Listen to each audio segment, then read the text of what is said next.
இருந்துச்சு. இப்போது சமீபத்தில் கிளாஸுக்கு போகும்போது பசங்க எல்லாரும் சொன்ன ஒரு விஷயம் எனக்கு அவ்வளோ ஹாப்பியாக இருந்துச்சு. சொன்னாங்க, மேம் நீங்கள் உள்ளே வரும்போதே ஒரு ஆரா, உள்ளே வரும்போதே ஒரு பாசிட்டிவிட்டி, ஒரு எனர்ஜி அப்படின்னு. என்ன அப்படியே எனக்கு ரொம்ப ரொம்ப ஷையாகவும் இருந்துச்சு, அவ்வளோ ஹாப்பியாக இருந்துச்சு. ஏன்னா நான் அவ்வளோ அன்போடு அந்த பிள்ளைங்க கிட்ட போகிறேன்.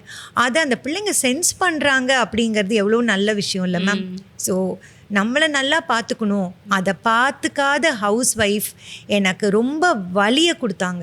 எனக்கு ரொம்ப பெயின்ஃபுல்லாக இருந்துச்சு அவங்கள பார்க்கும்போது. ஏன்பா இப்போ உங்களுக்கு நீங்கள் உங்களை பார்த்துக்காம நீங்கள் மற்றவங்கள பார்த்துக்கணும், குடும்பத்தை பார்த்துக்கணும்னு நினச்சிட்டு இன்றைக்கி நீங்கள் இல்லை அப்படின்னா எவ்வளோ வலி. என்ன அச்சீவ் பண்ணீங்க?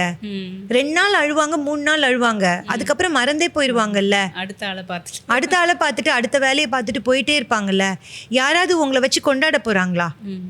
நான் பாவம் அவங்க வீட்டில் செலவை எதுவும் நமக்கு இழுத்து விடாமல் போனாங்க. நான் சொல்லுவாங்க, ஐயோ கொஞ்சம் நல்லா பார்த்துருக்கலாமே. நான் அப்புறம் திருப்பியும் ப்ளேம் நம்ம மேலே தான் வந்து விழும்.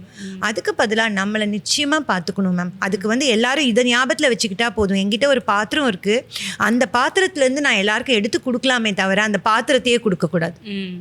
அந்த பாத்திரத்தை நான் நல்லா பார்த்துக்கணும். அதுலேருந்து தான் நானும் சாப்பிடணும். இன்னும் வர்றவங்களுக்கு குறைவில்லாமல் முகம் சொல்லிக்காமல் நான் கொடுத்துட்டே இருக்கணும். அதுதான் செல்ஃப் கேர்ன்னு நினைக்கிறேன். ஸோ ஏதாவது ஒன்று ரொம்ப பாதிச்சிச்சுன்னா எனக்கு ஒரு பிளாட்ஃபார்ம் இருக்குது.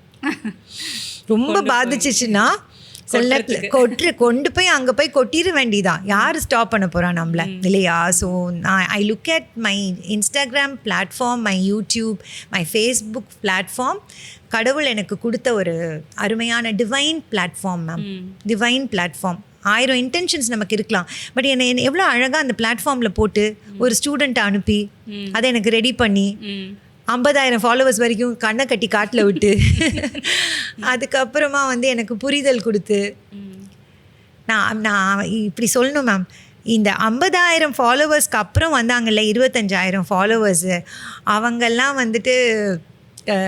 ட்ரீஸாவோடைய பேஷனை ட்ரீஸாஸ் லிவிங், ட்ரீஸாவோட கனவு வாழ்க்கையை ட்ரீஸா வாழ்கிறதுக்கு அவளுக்கு கிடைச்ச 25,000 ஃபாலோவர்ஸ் அப்படியே அலைன்மெண்ட்டோட. So I'm so happy.